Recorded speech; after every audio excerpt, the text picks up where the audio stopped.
have no idea. This makes me... Personal Best, Season 3. Available now wherever you get your podcasts.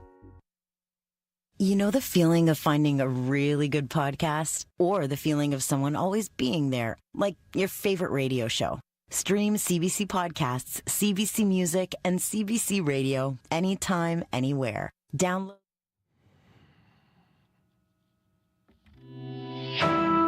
This is CBC News.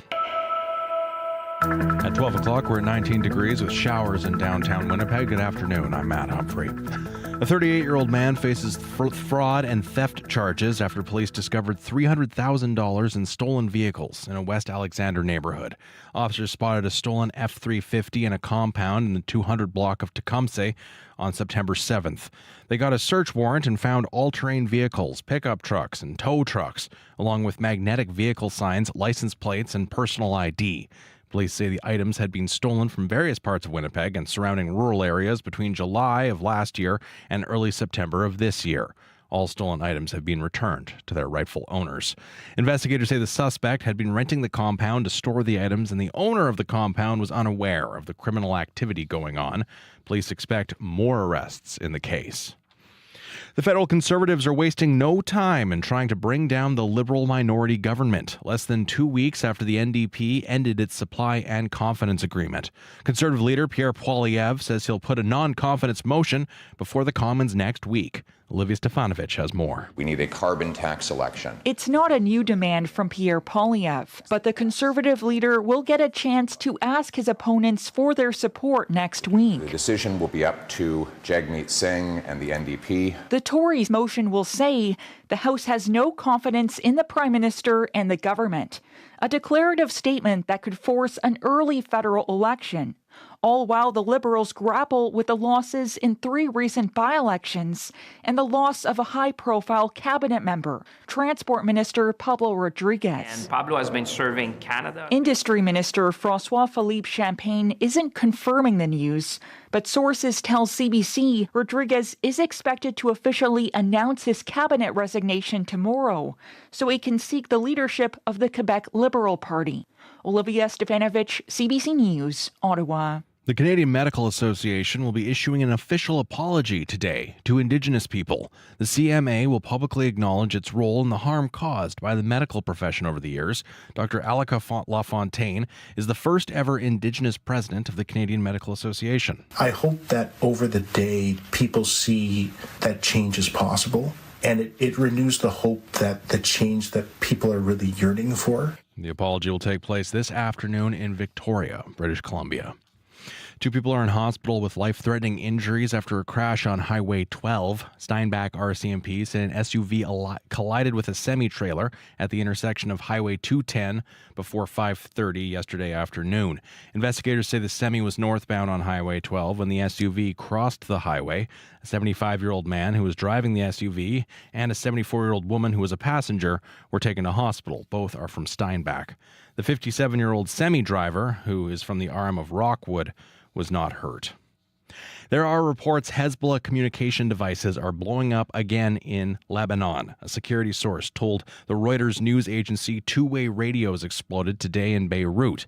At least one explosion was heard near a funeral. The funeral was one of the 12 people reportedly killed yesterday in a wave of pager detonations. Along with the fatalities, it's estimated more than 450 people require surgery.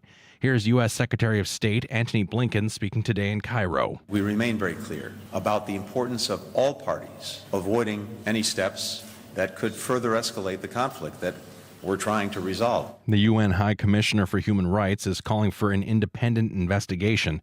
He says the mass explosions unleashed profound fear and terror.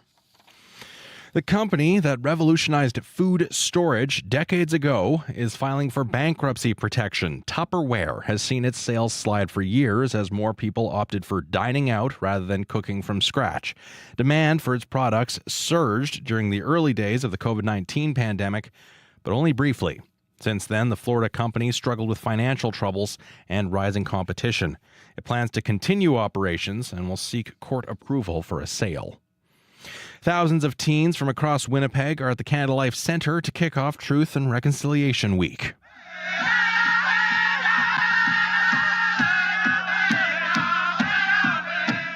Students from grades 8 to 12 are at the arena for Mino Pima Tisawin, or the Good Life Youth Empowerment Gathering.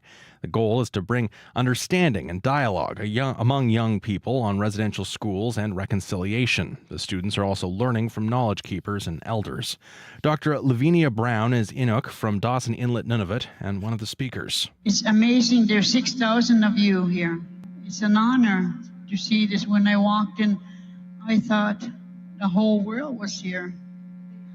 And to see the bright orange colors remind me of all children matters. Everyone matters. The event includes traditional music and dance from First Nations, Métis, and Inuit performers and dancers, including Canada's Got Talent winner, Rebecca Strong.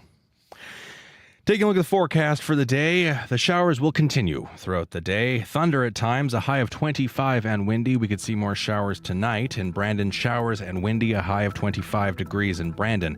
Dauphin, rainy, a high of 22 with wind. In Flin Flon, mainly cloudy, a high of 25 degrees. Thompson, mainly sunny, a high of 25. And on the bay in Churchill, a few clouds today and a high of 24. Right now, you are listening to CBC Radio 1.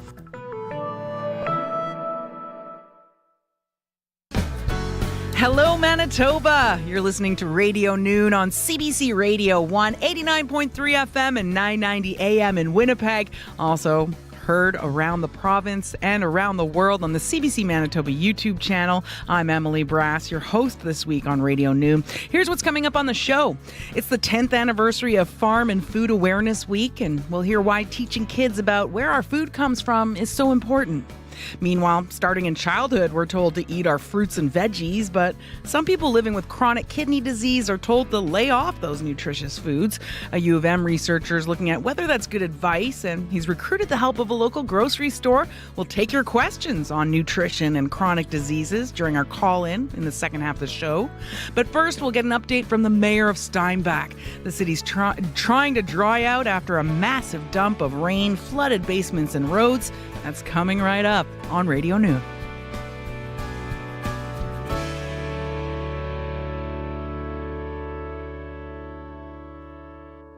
Well, 156 millimeters in 36 hours. That's how much rain dumped on the city of Steinbach earlier this week, and more rain is in the forecast today.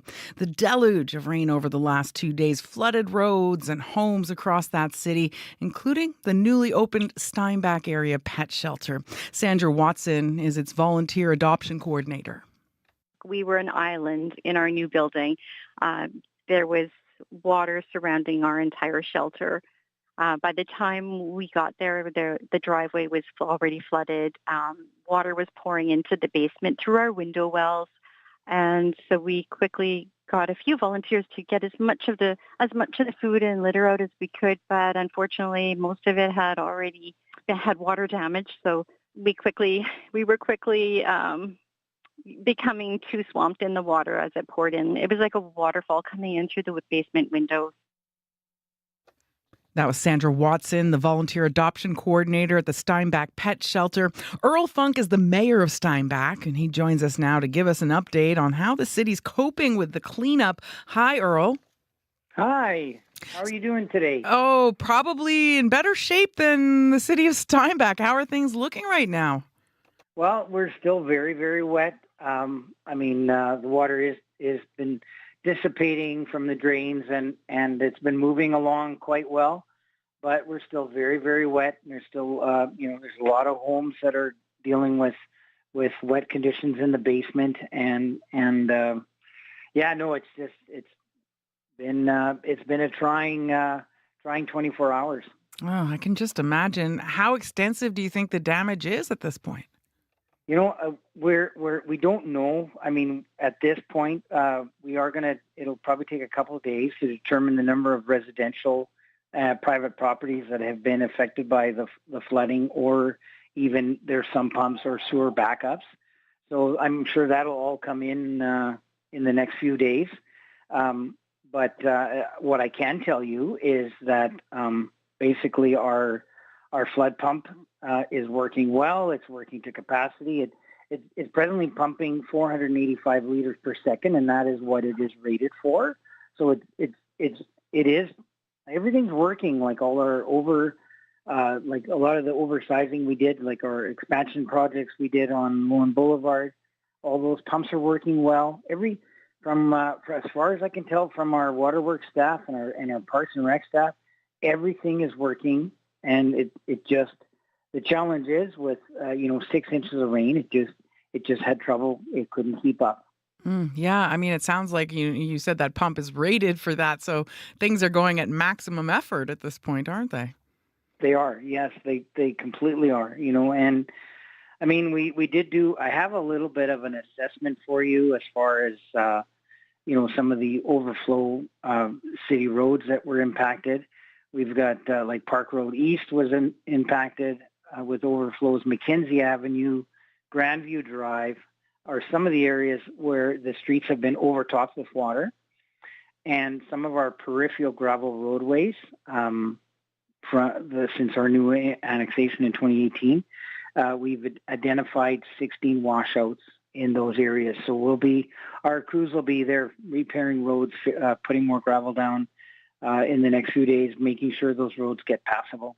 Oh my goodness. How often does flooding like this happen in Steinbach? Not very often. Like the last time I remember was probably like that it was really bad like this was maybe early 2000 or 2003. Where it was really bad like this. We don't get that many significant. I mean, we get a 3-inch rain, but we can handle that. Like the very first part of the rain that came on Monday night, that was okay. It was Tuesday morning that with everything already saturated, right? Because the amount that we got by the morning of September 17th, after that. It was, I think, at 8 o'clock or so, 7:30, started raining again, and it came down hard. And that's when, with the saturated ground conditions and the fact that many of our drains have still been full, they had not had the 24 hours to slowly release. They started to overflow their banks, right? And that's where some of our problems came in. Oh my goodness. So how about the people who are experiencing flooding in their basements? Like, what is the city telling people? It sounds like you've already got your hands full dealing with all the roads and ditches and stuff. Yes, we are. Well, at this point, if people call me, I'm telling them to get in contact with their insurance provider and get things started that way. We are going to, later today, have a media release. And in there, we're specifically going to be releasing this to property owners. We're going to be asking them to contact Manitoba Disaster Financial Assistance. I don't know if the province of Manitoba is going to make this like an actual disaster, but the thing is that it's such a wide swath that this path took, that this rain took. There's so many communities that have been affected, with this rain. So we don't know, but we are going to maybe we get the ball rolling, right? We're going to put links to the program in our media release, but also homeowners could also search it on the Manitoba website. And you touched on the province there. Are you getting any help from the province at this point? Well, at this point, no, but you know what? We're always talking, and you just never know. Once they assess the severity of everything, then maybe something will come forward, but we'll see what happens. Like all the information has to be in first, right? So we're just encouraging right now, whatever. Like if you have issues, you got water, take a picture before you do any kind of remedial work, so that we have, like you have the pictures, of course. Contact your insurance provider. And also we will be releasing the media release, giving more instruction to homeowners this afternoon. Yeah. And meanwhile, there's more rain in the forecast. How concerned are you about that? Oh, I'm very concerned because when everything's already full, I mean, now some of the drains have started to dissipate. I was noticed this morning on my ride to work, some of the drains were coming down. So there will be capacity for some rain. But like if we get another 3-inch downpour an hour and a half, like no, there's like, who's got capacity for that? Yeah. And so do you think there's anything that could be done, like in terms of the infrastructure to keep this kind of flooding from happening again? Well, the thing is, all of our infrastructure is working to capacity. Everything's working right. And we have oversized much of the infrastructure in the north, and we're continuing to do so. So that's the best we can do. We can keep continuing the like we're doing the twinning for the storm drain and the sewer, because a lot of our older part of town, the water goes in the storm drain, and then that goes to that goes out to the lagoon to be disposed of there. But we're going to keep working at our infrastructure. We always do. Our council it's one of our priorities, infrastructure renewal and to also keep growing our infrastructure. So I think that will always be, as far as that goes, when you get 6 inches of water. It's so unusual. It's hard to even be ready. Just before we let you go, though, Earl Funk, I was just wondering, have you been hearing any stories of community members stepping up to help each other get through this? Oh, yes, lots of it. I actually, yesterday night after a council meeting, I was talking to one resident, and they had, I believe, six friends came down and helped them with their basement. Lots of that. That's helping. And of course, guys with vacuums and I guess like that suck up stuff. Oh, like the shop vacs. There's Expert Cleaning. I think he's got a van where he's got a vacuum in his van. Okay. He comes in. He can super suck, like really hydro suck things up. Nice. And I know he's busy like crazy. He's all over the place. I see. Popular guy right now. Yeah, that guy's there's no way that guy's having coffee or lunch. Yeah. Please bring that guy a coffee if you see him out there. Yeah. Thanks so much for joining us, Earl Funk from Steinbach. Okay. Well, thank you so much. And we're going to keep working on it, and we will keep assessing things as we go. And we'll keep working with our residents to get to a good result. Well, and we wish you the best of luck. Really hope everything turns out well. Okay. Thank you so much. Take care. Take care. Earl Funk is the mayor of Steinbach. Whether it's breaking news from around the world, across the country, or in your own hometown, it's all at your fingertips on the CBC News app. Get the top stories from where you live under the local tab, or watch video clips, live events, and the national on your smartphone or tablet. Get all the news you want, when you want it, where you want it, with the CBC News app. Download the app for free today. You're listening to Radio Noon on CBC Radio 1, 89.3 FM and 990 AM in Winnipeg. And we're also broadcasting around the world right now, live on YouTube on our CBC Manitoba YouTube channel. And still to come, it's the province's first local veggie day. And we're going to talk to someone who officially named the day and find out why. Also, we're often told to load up our grocery cart with lots of fruits and veggies as part of a healthy diet. But for some people with chronic kidney disease, those foods are taken off the menu. We'll hear from a U of M researcher on how he's teaming up with grocery store food fare to put that theory to the test. And he's also going to take your questions on nutrition and chronic disease. That's coming up at 12:35. Taking a quick look now at the forecast for Winnipeg today. A few showers this afternoon with scattered thunder showers. A high of 24, quite breezy too. Gusts up to 50 kilometers an hour today. Tonight, partly cloudy with a low of 18. Still a bit breezy. Tomorrow, cloudy with sunny breaks. A good chance of scattered showers with a high of 21. Breezy as well. Tomorrow night, partly cloudy, then clearing overnight with a low of 14. For Friday, a mix of sun and clouds, high 21. And then on the weekend, mix of sun and clouds, slight chance of an isolated thunderstorm on Saturday with a high of 21, and a mix of sun and clouds on Sunday with a high of 19. You're listening to Radio Noon.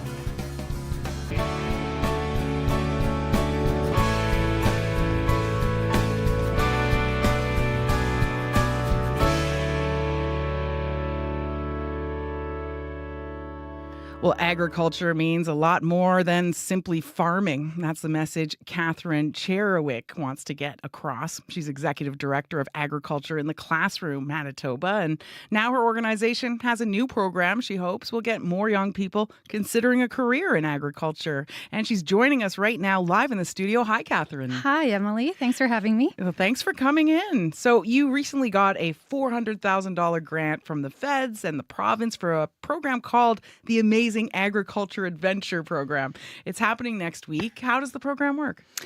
Well, the program works by registering any teacher anywhere in Manitoba that wants to come to the Bruce D. Campbell Food and Farm Awareness or food. Oh my goodness. It's called FFDC in my head. It's at Glenlee. It's hard to remember the acronyms. Don't worry. Yeah, it's with the University of Manitoba. Anyway, we have over 700 students registered from 32 schools. We have over 10 industry partners who run stations for 3 days where students come and learn about animal agriculture. And we have over 80 volunteers from such a big crowd. I know, it's amazing. And on the Friday, we're actually doing something new. So we're bringing high school students and they're coming to learn about careers in agriculture. Yeah, it's great. About the $400,000 from the Sustainable Canadian Ag Partnership goes to so much more than that one program. So it really funds many things that we do. Free resources for teachers, free programs. We try to connect as many people in the industry to classrooms. So keep the learning all year round. But for the event that's coming up, you know, it's about encouraging young people to consider agriculture as a career. Why do you think that's not necessarily top of mind, especially in a place like Manitoba? Yeah. Well, you know, I always ask people, like, what do you imagine in your head when you think about agriculture? You know, and most people think about farming and they think about a farm. And we like to talk about that farming or agriculture is more than farming. It is a very important part of it, but it is everything that gets food from the farm to the plate. And so the careers in agriculture are really a lot of applied sciences, a lot of trades, a lot of creative fields, a lot of inventing things, so we like to connect as many educators as possible and really inspire them from K to 12 everywhere in Manitoba to include agriculture education as a part of their lesson plans. So we like to say to teachers, like, we've got your back. Everything we do is with you in mind. It's to take something as complicated as this word agriculture, supplied science, all of these issues that surround food and food production. And we like to give them things that are going to be highly engaging, hands-on, free, and curriculum linked. Mm-hmm. Well, and like you mentioned, like these words are, a little complicated, applied science, other terms that you threw out there. If you were talking to a teenager right here in the room, how would you pitch it to them? Yeah, how would I pitch it? I'd say, what are you interested in? And they would say something like, well, I really like numbers. And I'd say, there's a job in ag for you. Have you think about every accountant that any of the big firms in Manitoba. Most likely they have clients who work in agriculture.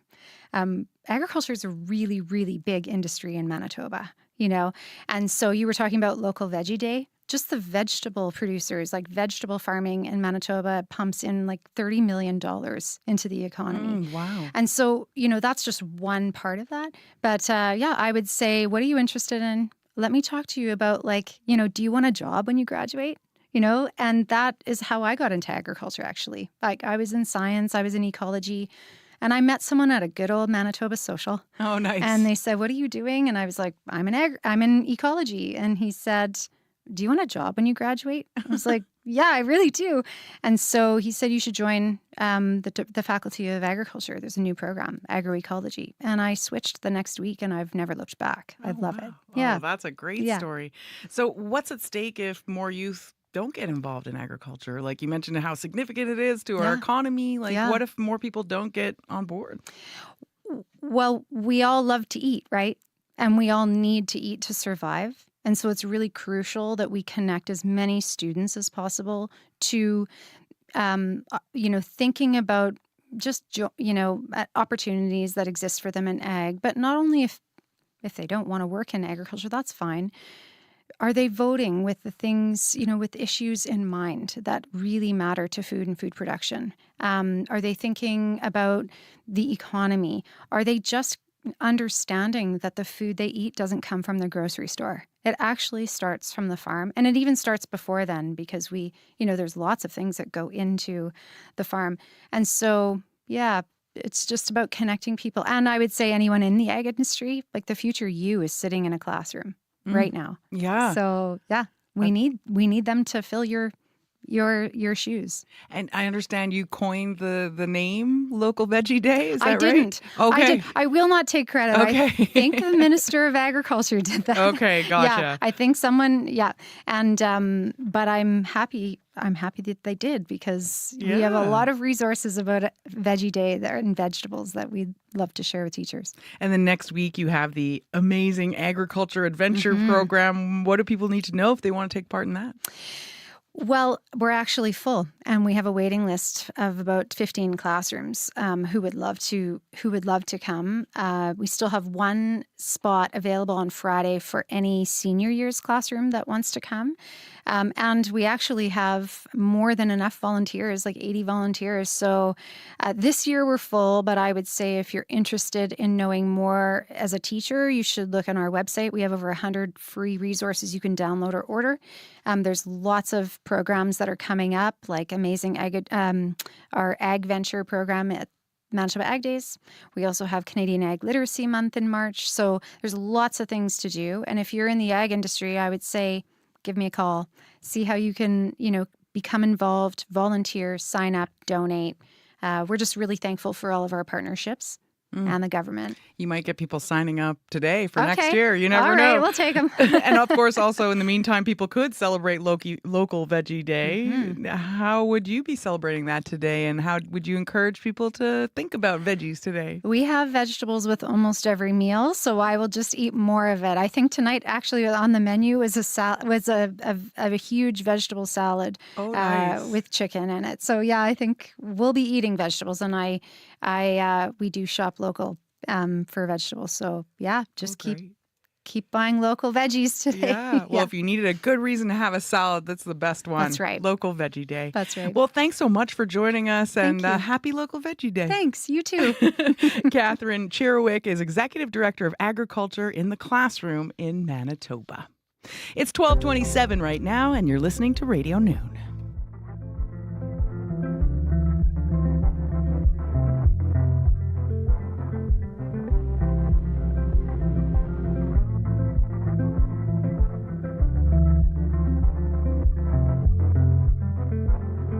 Someday I'm gonna live in your house up on the hill.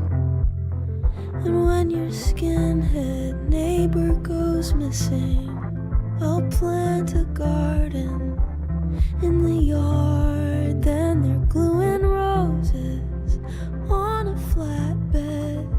You should see it, I mean thousands. I grew up here till it all went up in flames, except the notches in the door frame.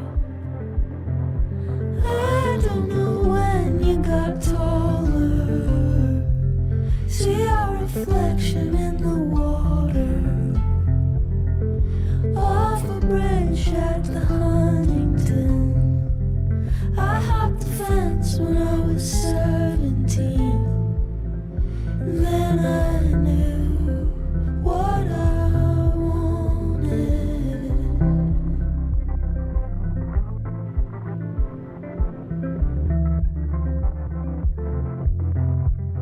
And when I grow up, I'm gonna look up from my phone and see my life.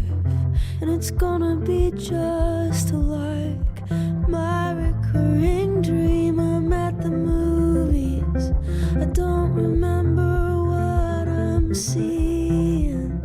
The screen turns into a tidal wave. Then it's a dorm room like a hedge maze. That's Phoebe Bridgers with Garden Song, an appropriate song for today, Local Veggie Day. And coming up on the show, starting in childhood, we're told to eat our fruits and veggies. But some people living with chronic kidney disease are told to lay off those nutritious foods. A U of M researcher is looking at whether that's good advice, and he's recruited the help of a local grocery store. We're going to take your questions on nutrition and chronic diseases coming up. The number to call, you can start calling now, 204-780-0893. That's 204-780-0893. And you can also text us 204-588-7355, 588-7355, the number to text. The news is next. This is CBC News. At 12:30, we're at 19 degrees with showers in downtown Winnipeg. Good afternoon, I'm Matt Humphrey. Winnipeg police have recovered $300,000 worth of stolen vehicles, license plates, and identification.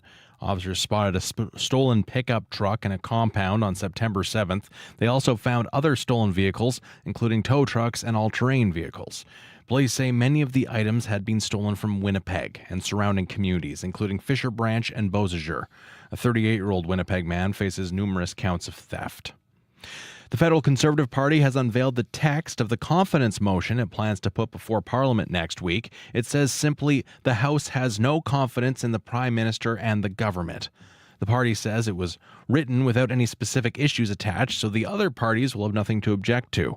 If the motion passes, it will trigger a federal election. Here's Liberal House Leader Karina Gould. What Mr. Singh did when he backed away from the supply and confidence agreement, which was his decision, is it demonstrated that, again, he didn't understand what the consequences were. And so if he cares about climate change, if he cares about pharmacare, if he cares about dental care, well, he's going to have to demonstrate that to Canadians next week. NDP leader Jagmeet Singh has said his party will determine how to vote based on the text of each individual motion. He has yet to comment on the Conservative text. Meanwhile, the newest MP for Elmwood Transcona met with the federal NDP caucus today. Leela Dance was elected in Monday's by-election. She was part of the Zoom caucus meeting. It's just been such an amazing rally of family that is my new family that is coming around and has helped me all the way. I can't express it enough. So thank you, each and every one of you who reached out to me, who stopped here during my campaign, who helped me in one way or another. It means so much to me, and I look forward to seeing you in Ottawa. Dance says she's looking forward to representing her community in Parliament. And thousands of students from grades 8 to 12 have been learning Mino Pimatisawin, or the Good Life, at Canada Life Centre today.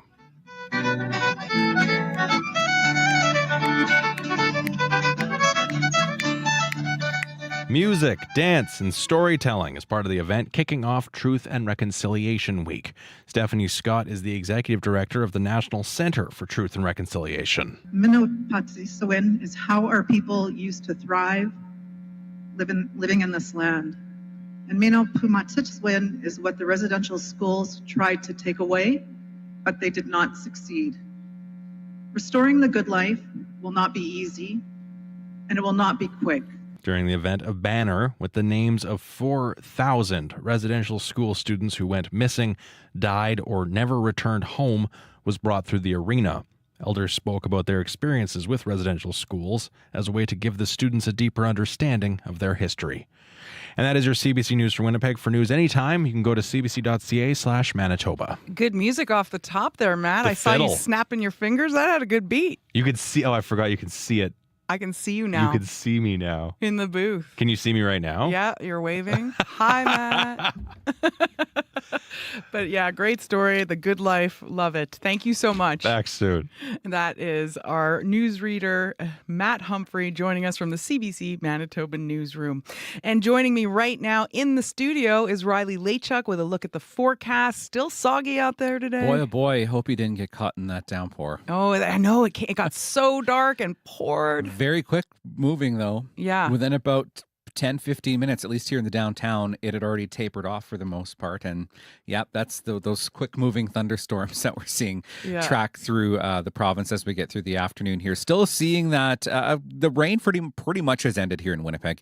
A couple sprinkles left in the very sort of northern edge, eastern edge of the city, still seeing a little bit of rain. Back to the west, a bit more rain along Lake Manitoba into the Parkland region. This line of showers stretches up into the Dauphin and even as far north as Swan River now across Manitoba.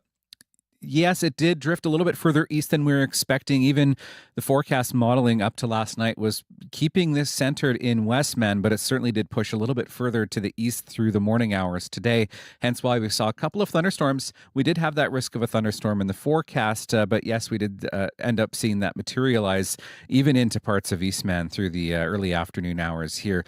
That does continue to push its way a little bit further north as we get through the afternoon hours today. So still a slight risk. We could see a couple more raindrops through the afternoon here in Winnipeg. Otherwise, we're looking at mainly cloudy sky, some sunny breaks to the west as we get through the later afternoon. So even by about 5, 6 o'clock, we're back to a partly cloudy sky in places like Brandon, even Portage la Prairie on the cusp of some sunshine later this afternoon. In Winnipeg, it'll take a little bit to clear out.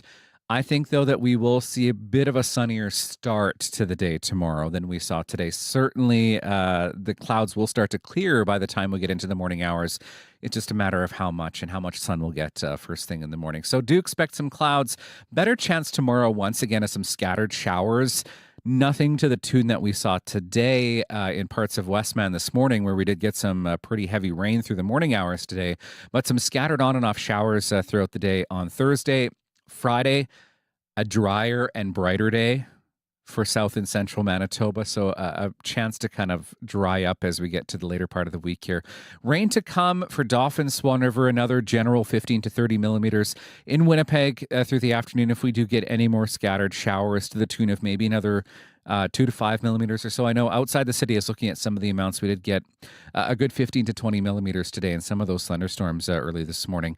24 this afternoon in Winnipeg with that rain continuing. 26 in Brandon this afternoon. A bit brighter along the Hudson Bay coast. Churchill getting to 22. And Emily, we're low 20s for the rest of the work weekend, down to 18 degrees by the time we hit Monday, and drier conditions through into next week too. Yeah, people need that time to dry out. Oh, It's I know. just soaking wet down in southeast Manitoba, especially. We did enjoy a very long stretch of dry weather. We did. So payback. It had to come to an end, but Yeah. maybe not all at once. Yeah, really. No kidding. Spread it out next time Exactly. there, weather. Thank you so much. You're welcome. That's Riley Lachuk. He's our CBC Manitoba weather specialist. He'll also be hosting the TV show tonight at 6 and doing the weather there, so be sure to tune in, and he will have forecasts during Up to Speed.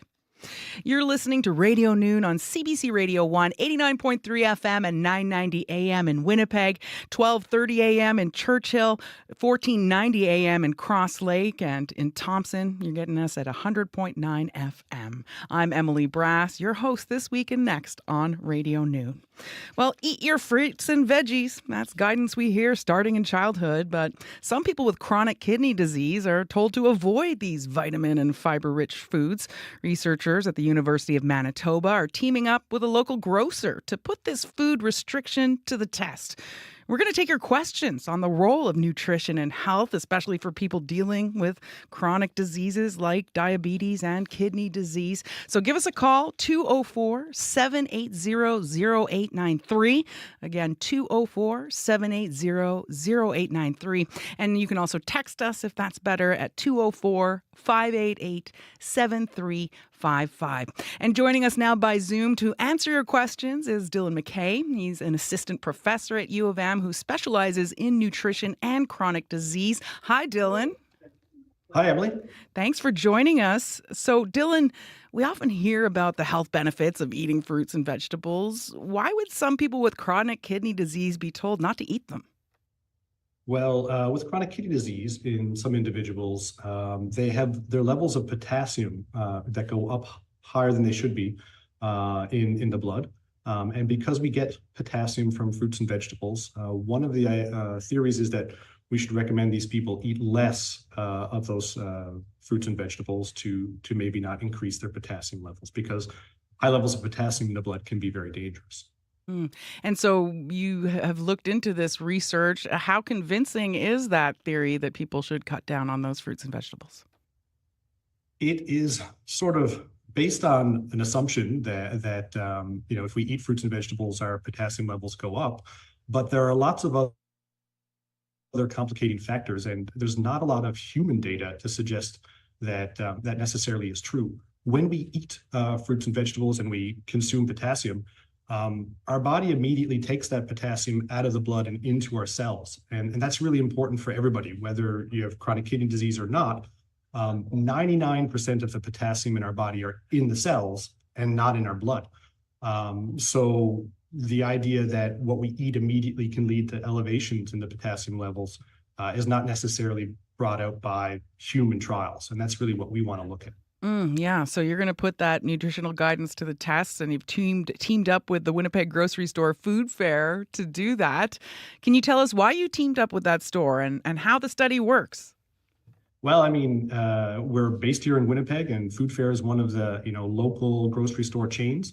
Coming out of the pandemic, the idea of grocery delivery is pretty much ubiquitous. It worked. We can do it. A lot of the grocery stores have it. And when we were reaching out to grocery stores, it turned out that Mr. Zeed, who is the owner of Food Fair, was very receptive to taking part in research, especially kidney research, because he has some kidney disease connections with his family. And so that led to a really great collaboration where we put in an application to get funded for this trial.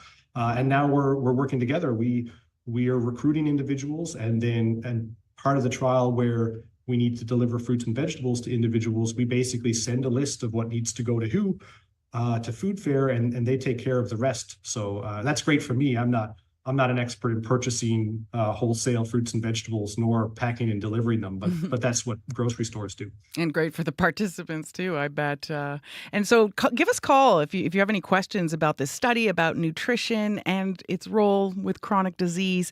The number 204-780-0893. And so, Dylan, if your results end up suggesting that these fruits and veggies aren't such a bad choice for people with chronic kidney disease, what kind of impact might that have on their lives? Yeah, well, I mean, we're really specifically looking at the potassium in fruits and vegetables, and these individuals, from interviews and focus groups that we've done with people who have chronic kidney disease, they find the restriction on fruits and vegetables can be very difficult and sort of restricting to their lives, right? We're often, as you said, told fruit and vegetables are very healthy, eat your fruit and vegetables, and then suddenly with this condition, you're told sort of avoid some of those things that you would have thought were healthy. So if it doesn't matter as much, that the results from our trial say that, hey, the potassium from fruits and vegetables are not something that we need to worry about, then we're hoping that these results will allow for sort of a liberalization of this restriction on the diets of people with chronic kidney disease, and opening up more food and more variety of foods to these people. And that variety should, hopefully improve their quality of life and let them eat foods that they may have loved before, but right now have been trying to avoid. Oh, yeah, that would be amazing. So we do have a caller on the line, Jessica, who's wondering about the effects of low potassium for people who do have chronic kidney disease. Hi, Jessica. Tell us where you're calling from and tell us more specifically your question. Yeah, I'm calling from Winnipeg and have been told by my GP a few times that I have low potassium and need to get that up. And so just wanted to know if you could tell us more about that. And of course, you'll probably get to the point later on where you can tell us how people can sign up for your study if they'd like to. Yeah. So, I mean, first off, I have to say I'm not a registered dietitian. I'm not a physician, so I don't make, recommendations for people's dietary intakes, and that should be done with your physician. But in particular, this trial is looking at people who have elevated levels of potassium, but low levels of potassium is also an issue with chronic kidney disease, and in those cases, potassium supplementation is explored. In the diet, we do know that fruit and vegetables are great sources of potassium. So if you're looking to add potassium to your diet, simple things like the foods we're delivering are often things like carrots, tomatoes, potatoes, apples. These staple fruits and vegetables have lots of potassium in them. In terms of joining the study and things like that, we're actually recruiting through renal clinics in Manitoba to reach these populations because it's very specific individuals that we're looking for. Thank you so much, Jessica, for that question. And now we'll go to Jane. Jane has a question about phosphorus intake for low-functioning kidneys, not necessarily for kidney disease. Jane, tell us where you're calling from and tell us more specifically what you want to know. I'm calling from eastern Manitoba, and we have somebody in our family who has been diagnosed with low-functioning kidneys, not kidney disease. And one of the things that was discovered is that some of the fruits and vegetables that are being discussed today, they were told to cut back on, and they were all the nightshade vegetables like tomatoes, potatoes, and peppers. That said, when they did, they found less digestive discomfort, shall we say. But that's the question is, they've also been diagnosed with what's called phosphorus. The body can't deal with it. You're talking about potassium, and I understand that. So could your guest speak to that as well, that that's something that is difficult for the kidneys to deal with, is phosphorus in the body? It is one of the nutrients, I would say, that I'm interested in doing future work on in kidney disease, and the nephrologists that I work with, the things that they care about in the diet are often sodium, potassium, phosphorus, the acid-base balance of a diet, because those are all things that the kidney is sort of tasked with dealing with. We're not specifically looking at phosphorus in this study, but I have plans to look at it in future trials, and it is an area that people with kidney disease are told to monitor, and it's really those kinds of questions need to be discussed with whoever your family member's registered dietitian is. I hope they have access to one, or whoever their kidney physician is. But phosphorus is a very big concern, and along with potassium and sodium, because the kidneys are one of the main areas where your body balances and gets rid of the excess. Yes, that's very true. Thank you. Okay, well, thank you so much for that information. Thank you for your call, Jane. We appreciate that. Next up is Marie, who is calling about the study. She wants to know more about whether she can qualify. I know that Dylan said that they have a very specific recruitment process, but Dylan, is there a way that maybe people could still get involved? So, we have two trials right now where we're looking for individuals with chronic kidney disease. One of them is looking for people who have slightly elevated potassium levels, and one of them is looking for individuals who have metabolic acidosis, which is low serum bicarbonate level. And they're being recruited through the Seven Oaks General Hospital renal clinic, and then certain nephrologists at HSC. So it's restricted to people who are either getting their care at Health Sciences or the Seven Oaks General Hospital right now. If you are at those clinics, then there is the potential you might want to ask your care team about it, and if they're involved. Marie, tell us more about why you're interested in it. I'm not at a clinic for kidney problems.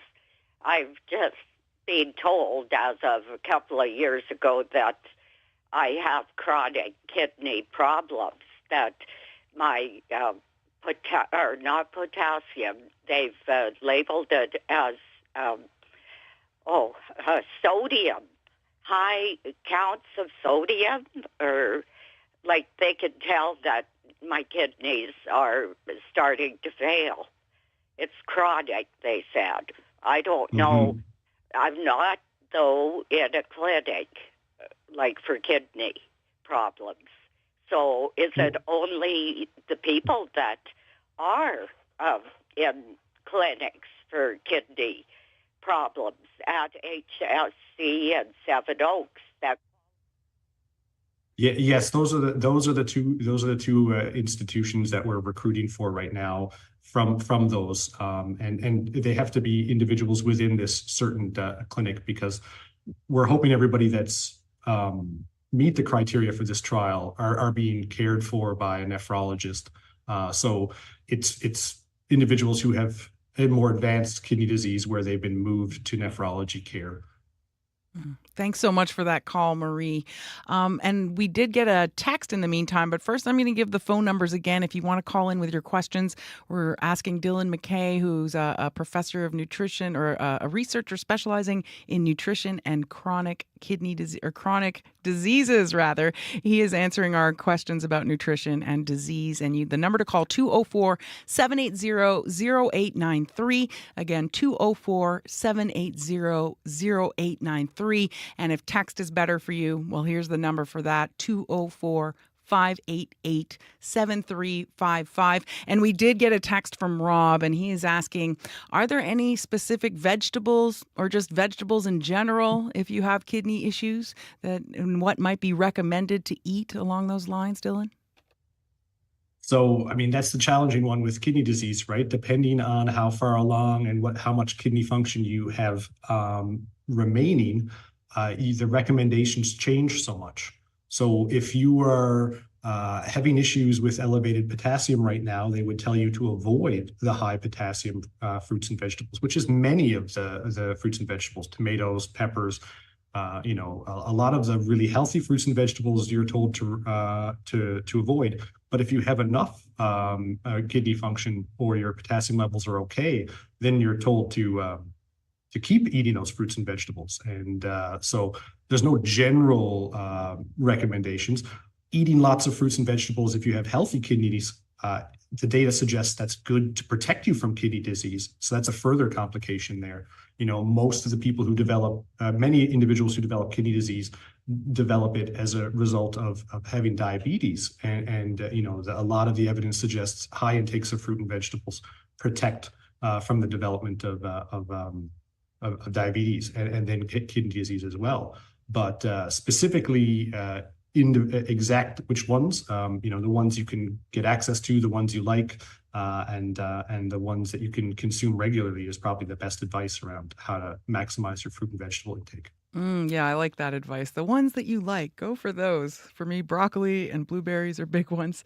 So, Dylan, how big a problem is chronic kidney disease in Manitoba? I mean, it is a big problem across Canada. About 1 in 10 people in Canada have chronic kidney disease, and most people don't know they have it. So there's lots of important screening programs ongoing. And Manitoba, we may actually have the highest rates of end-stage renal disease. So that's the most negative outcomes of chronic kidney disease in Canada. So it is a big problem for Manitobans and Canadians. And chronic kidney disease is the 10th leading cause of death in Canada. That specifically, but it also contributes to other leading causes of death like cardiovascular disease. So if you have chronic kidney disease, it puts you at risk of other things that are quite bad. And you touched on diabetes. What's the link between chronic kidney disease and diabetes? So I have diabetes myself, but the physiological effects of elevated blood sugar and other condition, parts of having diabetes can put added pressure on your kidneys, and that can lead them to get damage. And so, about 40% of the individuals in Canada who have chronic kidney disease also have some form of diabetes. So it's added stress on the kidneys, and the kidneys are working harder, and that extra work leads to their function decreasing. That number again to call if you have questions for Dylan McKay, who's a specialist in nutrition and chronic diseases at the University of Manitoba. Give us a call, 204-780-0893, or if you want to text, 204-588-7355. So Dylan, these high rates, you were talking of kidney disease and diabetes in Manitoba, how is that affecting our provincial healthcare system? Well, I mean, chronic kidney disease in particular is incredibly expensive. And as I mentioned before, like the human cost and the quality of life cost of having chronic kidney disease is quite significant. It's very debilitating and not a good condition, but it's quite also expensive and uses lots of healthcare resources. The dialysis, which is sort of what happens at the end of the chronic kidney disease, if your kidneys function decreases to a certain point, it can be $60,000 to $220,000 a year per person. So there's a huge cost of this condition in Manitoba, economically and on people's lives. What do you think some of the factors are that make our province have such high rates? I think if you look at some of the demographics, I would say that a lot of the same factors that lead to disproportionate access to resources around food and health access can contribute to an elevated rates of it. The same factors that lead to elevated rates of diabetes can lead to elevated rates of chronic kidney disease. So that can be things like, rural service access to healthy diets, access to appropriate primary care, health education, and things like that. Unfortunately, due to some of our conditions in Manitoba, we have a higher proportion of populations that are not getting those things. Wow. Okay, so a lot of work to be done. This has been such an interesting chat. We really appreciate you taking the time on a busy day to talk to us here on Radio Noon, Dylan. Oh, I appreciate the opportunity to talk about my research anytime. So thanks a lot. Okay, we'll call you up again. Dylan McKay is a researcher specializing in nutrition and chronic diseases at the University of Manitoba, where he is an assistant professor. Poplar River First Nation, let's get to know each other a little bit better. CBC's Communities in Focus is coming to your community September 23rd to 27th. I can't wait to meet you and discover the incredible stories that make Poplar River unique. CBC's Communities in Focus, September 23rd to 27th. Visit cbc.ca/Manitoba/community for details. 4 minutes before 1 o'clock, and you're listening to Radio Noon on CBC Radio 1, 89.3 FM and 990 AM in Winnipeg. In Brandon, 97.9 FM. Flin Flon, 90.9 FM. Dauphin, 105.3 FM. And in Brochet, 105.1 FM. Thank you for tuning in. And joining me now in the studio is the host of Up to Speed, Faith Fundal. How are you doing today? I'm doing all right. How are you today, I'm Emily? doing great. Did you get wet today? I heard you talking about being on your scooter yesterday and getting splashed. I did get splashed. Fortunately, on my way in today, it wasn't very wet. And when all of that rain came down not long ago, a couple hours ago, I was safely inside. Oh, that's good. So I'm always happy to be inside when it's raining. So. And inside working hard on today's show. Yes. What are we going to hear today? Well, Tupperware's fate is sealed. The nearly 80-year-old company has officially declared bankruptcy. We're going to hear from a retired Tupperware salesperson for a reaction to that. And after an NDP MLA was kicked out of the party for the actions of another defense attorney, a question has arisen. Should active members of government have other jobs? We'll hear from a political expert who doesn't think so. Wow. We'll hear more about that coming up on the program. That sounds really interesting. Okay. It'll be interesting. Have a great show and a great rest of your day. Thank you. You too. That's Faith Fundal, host of Up to Speed. And that's about it for today's edition of Radio Noon. Thanks to everyone who helped us put together the show. Our studio technician, May McKillop. Our director, Dylan Longhurst. Associate producer, Corey Funk. And producing our YouTube live stream is Kevin Nipatebo. You're listening to CBC Radio 1, 89.3 FM. I'm Emily Brass. I'll be hosting Radio Noon the rest of the week and next week. So keep calling in, keep listening. Coming up next is Writers and Company. Have a great afternoon.